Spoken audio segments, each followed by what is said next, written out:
don't understand why the quests are so close to us. Like, did we just pick up a bunch of crafting quests or something? Probably. No, they're outside. 5 of those.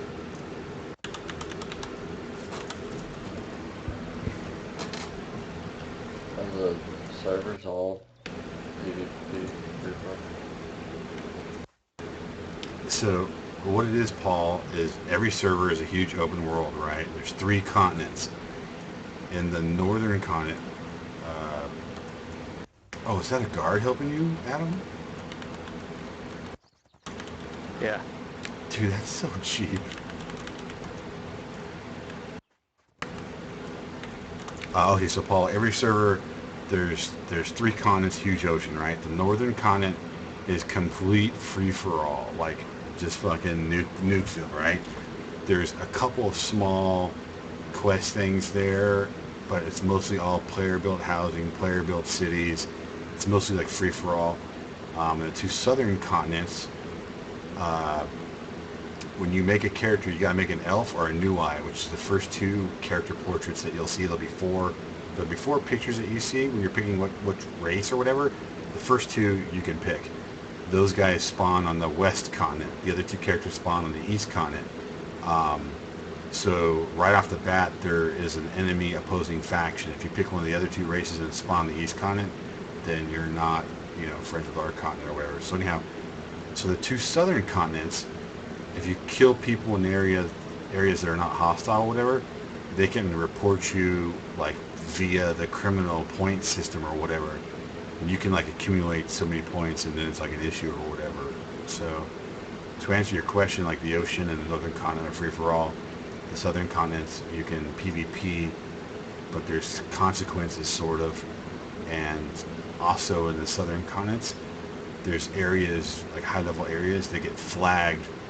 Like a zone will go like in wartime for like an hour or 2, and then it'll go peacetime for 3 or 4 hours. So periodically, even on your own southern continent, there'll be a time where it's like you can fight the other faction if they come over there or whatever.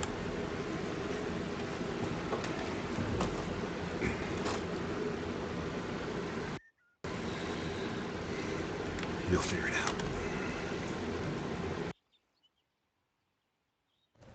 Did you get to loot the people, or they dropped off?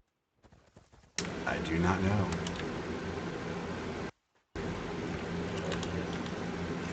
Don't know. I take that back.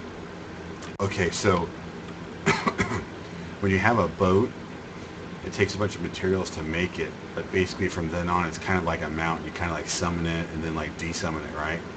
Let's say you and your buddy spend like a month to gather materials and you build yourself a merchant ship. And then you spend another month gathering materials and you're hauling those materials to the northern continent to sell it because it's really profitable to haul the resources to the northern continent to sell them. It's like super, super, super profitable. If your boat gets taken over by other pirates and they kill you and your friends, like when you die, you'll spawn back on land, right? Well, the people that took over your boat, they can just grab the wheel and take off with all the materials and shit you had, because you can't unsummon the boat unless you're next to the fucking boat. Can they do anything with it? They take all of your shit and all of your supplies and all your shit that you worked for, and because you're not in possession or near the boat, I think it despawns after 15 minutes, if I remember correctly. And then it's gone for good, or do you get to Yeah, you can resummon it, but I think your materials are, the people will either steal them and take them, or I think when you despawn it, either the materials disappear or they drop right there in the ocean and the other people take your materials. But they drop and sink. Yeah. And do the ocean, like the ocean and the diving and all the shit that you need to dive and stuff and treasure hunt and farm underwater, like, dude, there's so much detail and shit in this game, dude. It's like way complex.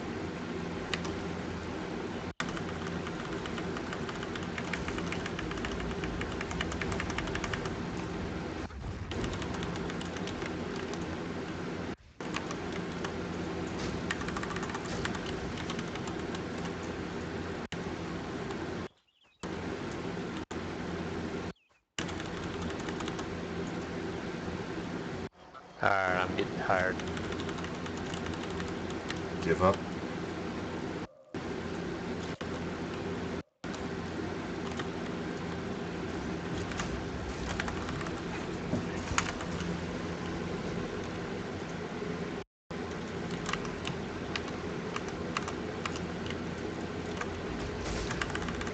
Well, you'll have all day tomorrow, Adam, to catch up to me because I'm gonna play tonight for a while. Alright. Or I might edit some pictures instead. Kind of behind on work.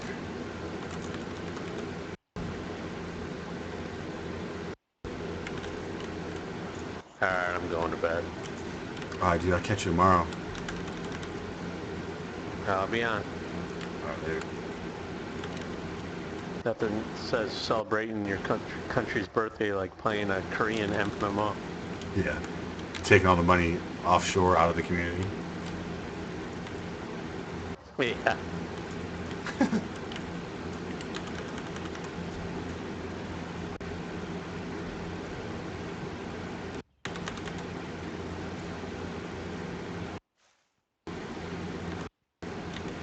Oh, my inventory's full.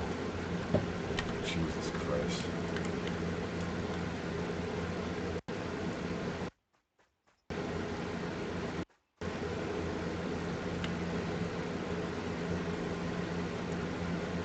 Yeah, you're gonna like it, Paul. It's this is a good game to get lost in real easy. Oh, baby. You're looking forward to watching me drink beer and eat barbecue and stuff like you in the pool, huh? That's what I mean. I'll be by the barbecue eating and then I'll get in the pool. Adam named his character Sweet D off of a character from It's Sunny in Philadelphia. No, Dustin says he doesn't want to exhaust the content, and Chris says if he buys it, everybody else will stop playing as soon as he buys it.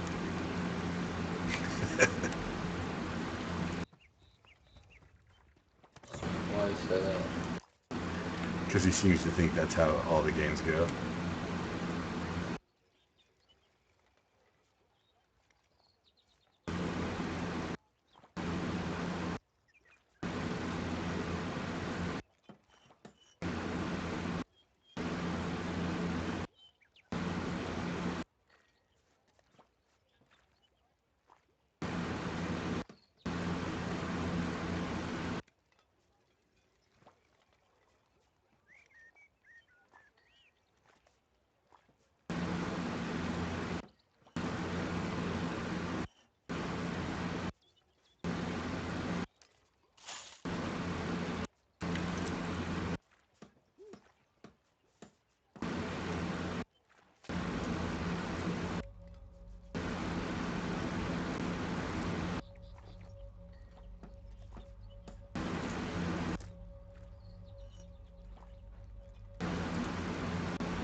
Diana boy? No, she don't play games no more.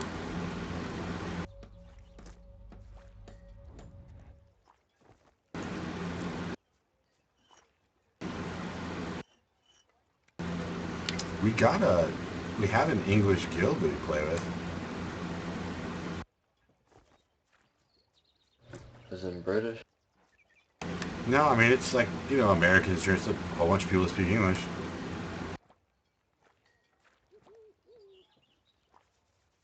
So when I type, it's gonna be normal, right? Yeah, if you type /G, typing guild chat, you type /P, you'll type party /S for say. I don't know if invite and then the name works for party invite. I don't know 100% sure. Yeah, but I know how to add you as a friend. I can invite you from my friends list and stuff.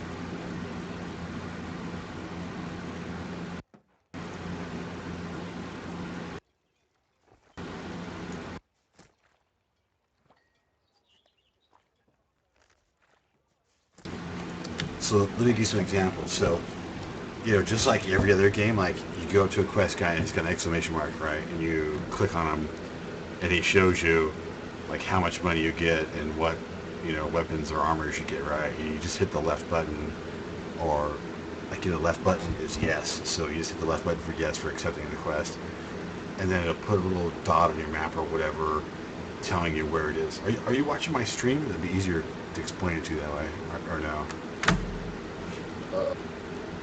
Okay, so it puts a number on your map for where that quest is, and then you have a text, like a quest log on the side of your screen, just like you would in the other game, but of course it's in Korean. And then it also puts a number right below your character. There's arrows on the ground that point with a number towards wherever that quest is, right? So let's say on my map I've got like a number 3 quest, and there's a dot, and then in my chat log or my text thing there's a quest log with number 3, and then right below my character's feet there's number 3 with an arrow that points the direction I need to walk to go towards that, right? So yeah, so you go to the area on the map that where the 3 is, and if you kill a mob, when he dies, there'll be a bunch of Korean gibberish in the middle of your screen, but then it'll say like, you know, 1/5 or 1/10, and then you know, hey, I just killed 1 out of 10, I need to kill 9 more of these fuckers, right? So the number, the numerical number in this game, you know, if you look at the quest and it says 0/1 or not, you know, whatever, you can tell if you need to get 1 of something or 10 of something, right? Or if you need to kill 10 of something, or, do you know what I mean? So you go to the area on the map and you fucking kill shit, or look on the ground for something to click on to gather, or, you know what I mean? Mm-hmm. Like you don't need to fucking speak Korean to understand, you know, go to that area and do something.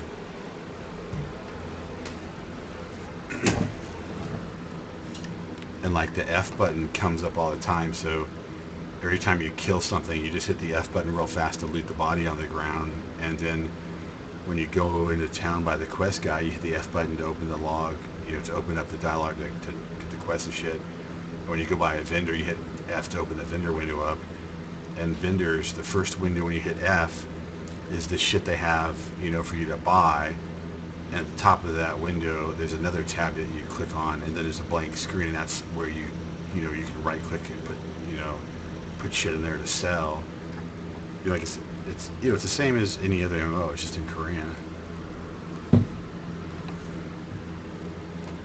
And like when gear and shit drops, and you can look in your inventory, you know, like an axe will obviously have a little, you know, icon that looks like an axe, and if you mouse over it, and you know, you see numbers towards the top, and it says like 10 for that, and the one you have is like 4, you can just right click, obviously swap it out, and now you got better axe. You know what I mean? Like, it's not, you know, rocket science to figure out some of the basic shit like that. Like red potions are health, blue's mana, I don't know what the fuck green is, yellow gives you damage. Yeah. What about the, I don't know what the fuck one item does, like if you have a magic one, if it had any special properties or something like that. I don't know what that gibberish does, it must be good. Right, so, for example, when I put gear on my character, if I want to know whether or not it's plate or leather or cloth, I have to put it on my character and then look at my character's, you know, feet, because the boots, like, I can't tell what the fuck it is, so I put them on and I look at my character, I'm like, oh, those are steel boots I'm wearing now. But my character casts spells, and he, you know, uses two-hand weapons and shit, you know what I mean? So I have like a mixture of gear. I just try to keep the highest level of gear on, and that's the best way to do it for now, because we're low level, so it doesn't even matter. And like when I look at stats, right, you can tell the durability because it might say like 110 out of 130, and you know, okay, there's a slash there, so that's durability. And down below it'll say like 36.0, and then parentheses will say 58-71. Well, you know, that's probably like DPS, right?